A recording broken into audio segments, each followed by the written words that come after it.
Preseason number one, drum roll, please. Alabama. Ohio State 2, Georgia 3, Clemson 4, Notre Dame 5.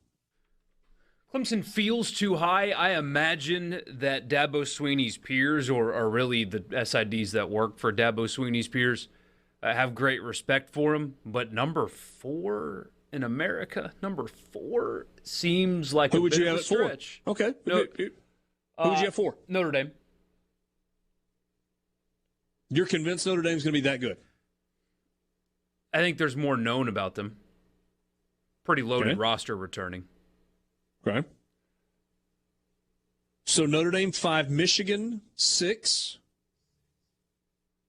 I would have Baylor much higher than 10 or lower, depending. No, higher. Well, we hadn't gotten to Baylor yet. I know, but I'm saying that I would rank this season Baylor ahead of Clemson. I think if they played today, Baylor would win the game. So.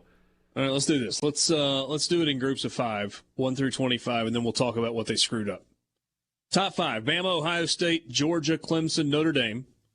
6 through 10, Michigan, Texas A&M. Can you be 7th in the country when you're 8-4? I don't know. Utah 8. Quarterback would start at one game. I don't know. Oklahoma 9, Baylor 10.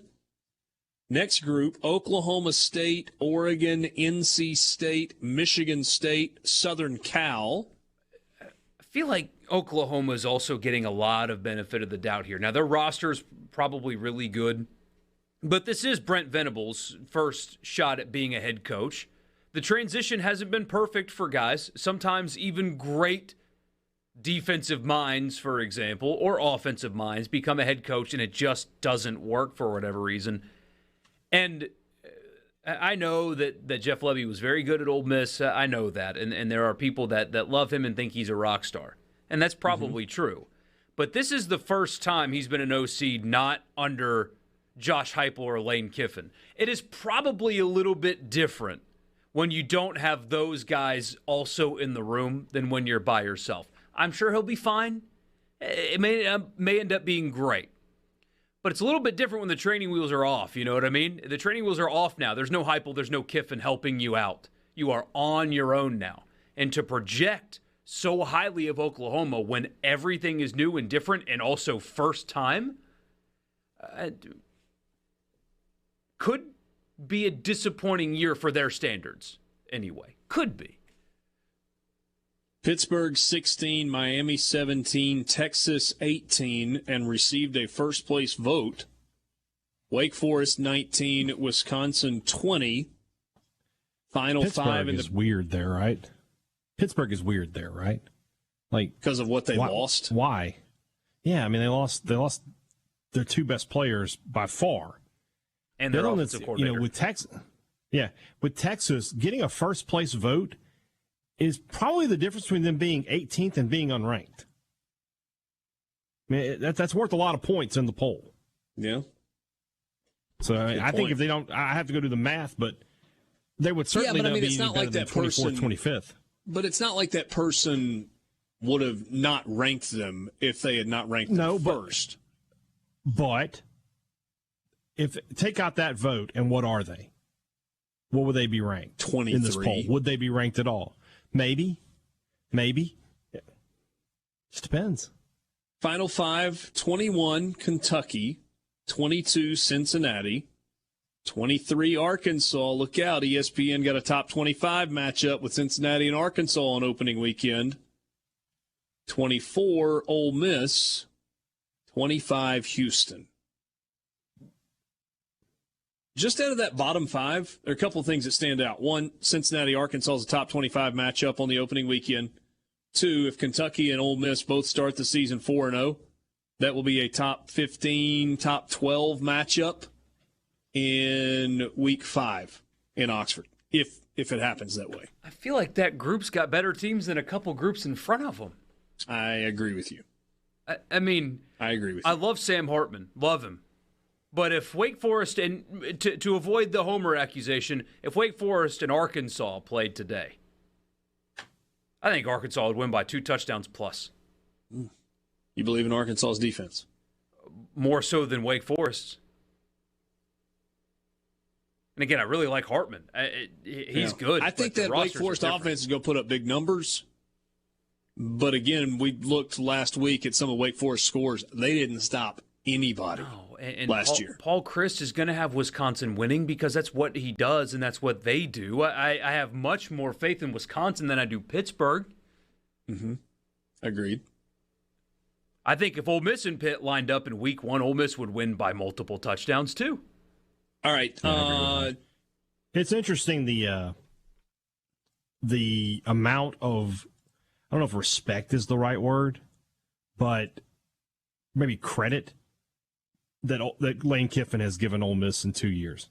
This is a team, I mean, you look at what they lost on paper, and they're a preseason top 25 team. That is people telling you, we believe in Lane Kiffin's ability to figure it out and put points on the board, and they'll be fine. Because can we be honest, hey, Dad? The people that vote in this didn't dig in and you go, they're actually going to be pretty darn good on defense, and they got a good offensive line, and they got a good running game. That's not why they voted them 24. They're not doing that kind of research. This isn't the AP. This is the coaches who are just filling out ballots. You're giving the AP way too much credit also if you think those guys but they are doing do follow enough college football. They follow college football outside of their bubble a little closer, I would say. I don't know if I agree with that. Can't wait to see the difference between this one and the AP. I mean, the assistant sports director at the station in Rochester, New York, we think's following all of college football to make sure that he gets his AP vote right. It's not TV people voting in the AP. Absolutely is. Is it? It's not, I it's not all AP writers. I thought it was all writers. No. It was just writers. No. All right. Now you got nothing to look. Let's see here. All right, so you think Clemson should not be preseason top 5? No, but there's a chance that they win. I mean, this is that's why a couple weeks ago when we did the most interesting team, why I'm fascinated in Clemson, because this is a real test for Dabo. Returns a quarterback that dramatically underperformed last year, lost his stable defensive coordinator. I think the ACC is going to be better than it was last year. NC State, who beat Clemson last year, I think is going to be even better than they were a year ago. They are extremely veteran.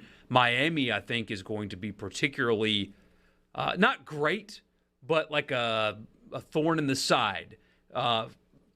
Pesky, probably, for Miami. Florida State, you would hope, is improved by now, but we'll see. Either way, between the ACC being a little bit better and the uncertainty around Clemson, if they roll out another 9-3, people are going to start questioning Dabo. Is that fair? Maybe not, but they're going to. Yeah. Southern Cal should not be preseason number 15. Agree. They went 4-8 last year. They didn't go 10-2 like Ole Miss did and lose a bunch. They were terrible last year. And then they added a bunch of pieces in the transfer portal and got a really sexy, high-profile coach. I don't know that makes you the 15th best team in the country going into a new season, but so be it.